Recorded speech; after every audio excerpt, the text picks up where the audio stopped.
Il existe de très nombreuses façons de prospérer. Et là, je vais pas vous parler de l'aspect financier. Je vais d'abord vous proposer de prospérer intérieurement. Et le reste suivra. Vous êtes dans cette vie pour rayonner. Vous devez rayonner tel que vous êtes.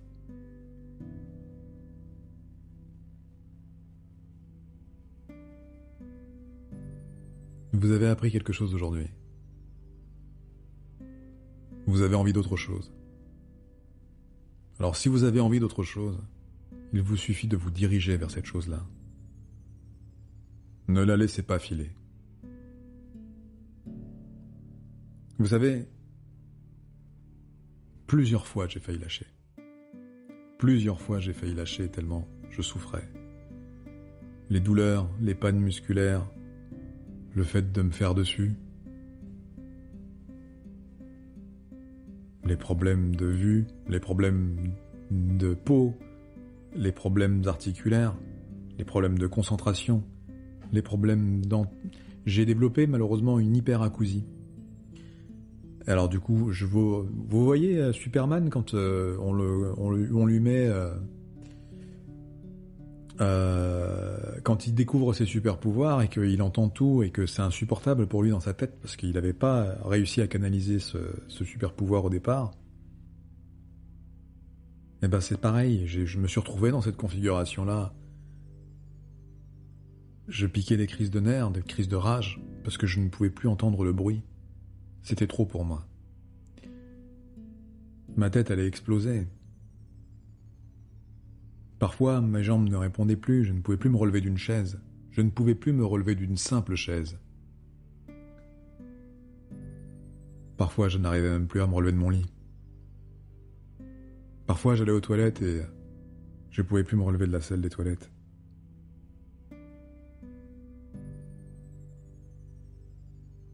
Vous savez, ça a commencé un jour.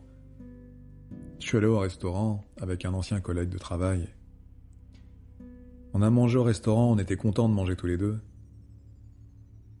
Puis il arrivait vers... il devait être 15h. Donc le restaurant attendait qu'on parte. Parce que vous savez, il y a 2 services, le midi et le soir, donc ils ferment entre les deux. Et puis on va pour partir, parce que du coup, on était les derniers dans le resto.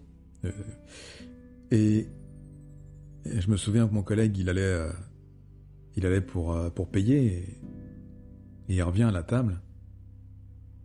Puis je lui dis, j'arrive pas à me relever. Et il me dit quoi? Je lui dis, j'arrive pas à me relever de ma chaise. Il me dit quoi? Mais comment? Mais je vais devoir te porter jusqu'à la sortie, jusqu'à la voiture. Je lui dis, non, attends quelques secondes. Et puis là, on était en panique parce qu'il fallait qu'on parte, le restaurant fermait. Puis j'ai dû redoubler d'efforts pour pouvoir me soulever de ma chaise, et il me tenait avec un bras.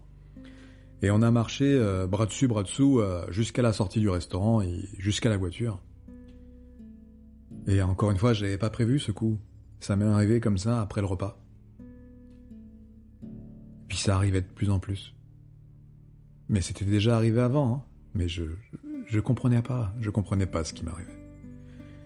Ça a été d'autant plus difficile pour moi d'expliquer aux gens ce qui m'arrivait. Bah oui, comment tu veux expliquer qu'un jour t'arrives à te lever d'une chaise? Enfin, ça te demande des efforts, mais t'y arrives, et puis qu'un jour t'y arrives pas. Qu'est-ce qui a changé entre la veille et le lendemain? Qu'est-ce qui a changé entre 8h19 et 19h14? Qu'est-ce qui a changé? Pourquoi là je peux me lever de ma chaise et pas là? Pourquoi là je peux tenir un rasoir et me raser et pas là? J'avais aucune explication rationnelle à ça. Et les médecins m'en donnaient pas. Les médecins m'avaient juste condamné à une future vie assis dans un fauteuil roulant ou mort, plus tard, quelques années plus tard, parce que, en règle générale, c'est comme ça que ça se passe. Évidemment, lorsque j'ai commencé à être hospitalisé, on a tenté de me diagnostiquer un tas de maladies. Commencer par la maladie de Charcot, euh, évidemment qui a été écarté. J'ai été diagnostiqué, enfin on a tenté des diagnostics, le nombre incalculable de trucs que j'ai entendus, je pourrais même pas vous les réciter tellement il y en a eu. Évidemment le terme fibromyalgie est sorti, hein, sclérose en plaques, on l'avait évoqué, et tout un tas d'autres pathologies auto-immunes que vous connaissez bien. Mais bon, après voilà, ce qui a été clairement révélé, c'est que ma maladie musculaire était vraiment présente. Elle a été révélée par les électromyogrammes et les scanners et les IRM. Et plus une biopsie. Alors la biopsie musculaire avait révélé quelque chose, une cicatrice inflammatoire en fait, et dont vous connaissez le résultat, mais je peux pas l'expliciter ici. Et du coup, ça a été terrible de se rendre compte qu'on ne pouvait faire confiance à personne. Pourtant, on a besoin de se faire confiance. Comment l'humain pourrait prospérer sans se faire confiance?